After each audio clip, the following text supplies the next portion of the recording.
नमस्कार, मी गौरव मानकर ॲटपोस्ट मराठीमध्ये तुमच्या सर्वांचं मनापासून स्वागत करतो.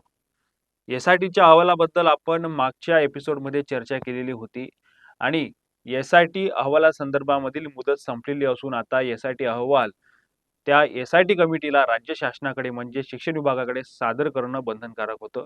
मात्र बातमी अशी आहे की अजूनही एस-आय-टीने त्यांचा अहवाल शिक्षण विभागाकडे सोपवलेला नाही. 8 तारखेलाच म्हणजे 8 ऑगस्टलाच त्यांची मुदत संपत होती. ही जी मुदत आहे ही चौथ्यांदा दिलेली वाढीव मुदत होती. असं असताना चौथ्यांदा वाढीव मुदत देऊनही एस-आय-टी अजूनही आपला अहवाल शासनापर्यंत पोहोचू शकलेली नाही किंवा त्यांना सादर करू शकलेली नाहीत. त्यामुळे एस-आय-टीच्या कार्यक्षमतेवर आणि एस-आय-टी नेमकी काय काम करत आहेत याच्यावर देखील आता प्रश्नचिन्ह होत आहेत. या अगोदर देखील अनेक संघटनांनी एस-आय-टीवर आरोप लावले होते की एस-आय-टी कुठलेही काम करत नाहीये. एस-आय-टी आमच्या तक्रारींची दखल घेत नाहीयेत. त्याच पद्धतीने एस-आय-टी नेमकी कोणत्या प्रकारची तपासणी करत आहेत या संदर्भातील कुठली क्लॅरिफिकेशन नाही आहे, अशा पद्धतीचा आरोप होत होता. मात्र आता हा आरोप खरा ठरतो की काय अशी देखील शंका येत आहेत.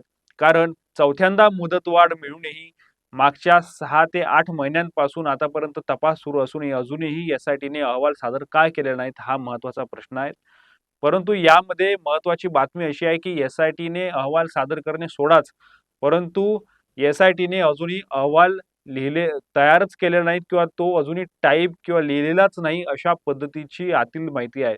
अजूनही त्यांनी तो जो फॉर्मॅट असायला पाहिजे, तो टायपिंग करून पूर्ण अहवाल विस्तृत करायला पाहिजे, तो अजूनही अहवाल तयार झाला नसल्याची माहिती आहे. ती फक्त त्यांनी कच्चा आराखडा फक्त जमवून ठेवलेला आहे. आता त्याची अहवाल तयार होईल आणि तो मग अहवाल तयार झाल्यानंतर तो सादर होईल. म्हणजे अजूनही जर का अहवालच तयार झालेला नाही, तर तो सादर कसा होईल हा हा एक यामागची एक दुसरी गोष्ट आहे. त्यासोबतच जर का अहवाल तयार झालेलाच नाही, तर मग त्या अहवाल सादर करण्याला आणखी किती वेळ लागेल, ही देखील महत्त्वाची एक बाब या ठिकाणी आहे. त्यामुळं एस-आय-टीने मागच्या 8 ते 10 महिन्यांपासून जो काही वेळ घेतलेला आहे आणि यामध्ये संपूर्ण महाराष्ट्रातील माहिती त्यांना गोळा करावी लागली आणि त्यासोबतच फक्त 3 सदस्यीय ही एस-आय-टी आहेत. त्यांनी कुठलीही वाढीव सदस्य त्यामध्ये घेतलेले नाहीत किंवा कुठलीही एक यंत्रणा त्यामागे लावलेली नाहीत. फक्त अवेलेबल असलेला आणि त्यांनी मागवलेल्या डेटाच्या आधारेच त्या संपूर्ण अहवाल तयार करण्यात येणार आहेत आणि तो अहवाल शासनाला सादर करण्यात येणार आहे. यामध्ये काही शिफारसी देखील असू शकतात. काही दोषी संस्था ज्या आहेत, कुठल्या-कुठल्या दोषी संस्था आहेत यांची देखील माहिती असणार आहेत.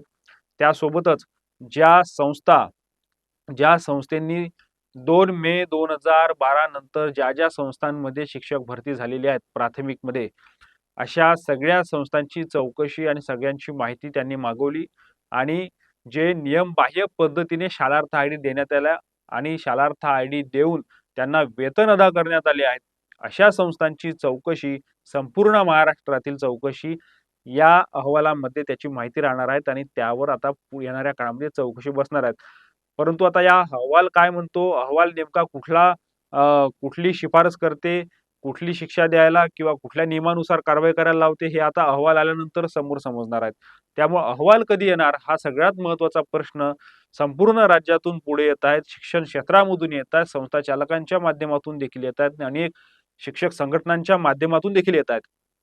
त्यामुळं या अहवालाच्या भोवती आता संपूर्ण पुढची प्रोसेस गुंफलेली आहे आणि पुढच्या काळामध्ये हा जर का अहवाल आला, तर शासन तो अहवाल जाहीर करणार का, सर्वांपुढे ठेवणार का, की फक्त अहवाल आल्यानंतर त्याला दाबून ठेवणार, हा देखील महत्त्वाचा मुद्दा आहे.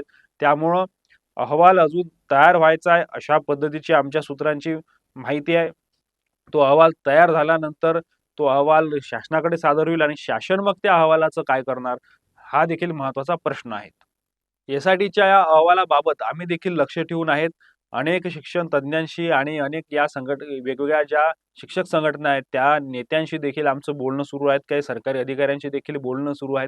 त्यांच्याकडून आम्ही माहिती घेत आहोत आणि ज्या पद्धतीनं जर का अहवाल आला आणि त्या अहवालामध्ये काय आहेत, या बाबी देखील आम्ही मागच्या एपिसोडमध्ये थोडक्यामध्ये काही बाबी आम्ही तुम्हाला सांगितल्या होत्या. परंतु त्याला अधिकृत पुष्टी तेव्हाच मिळेल जेव्हा तो अहवाल समोर येईल. कारण अनेक गोष्टी मागे-पुढे देखील होऊ शकतात. त्यामुळं अ, अधिकृत अहवाल हाती आल्याशिवाय यावर आपल्याला देखील अधिकच बोलता येणं कठीण आहे.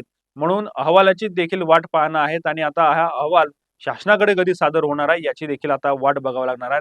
या अहवालामध्ये नेमकं काय असू शकतात, तुम्हाला काय वाटतं, कमेंट बॉक्समध्ये कमेंट करून नक्की कळवा. आणि ॲटपोस्ट मराठीला लाईक करा, शेअर करा आणि सबस्क्राईब करायला विसरू नका. धन्यवाद.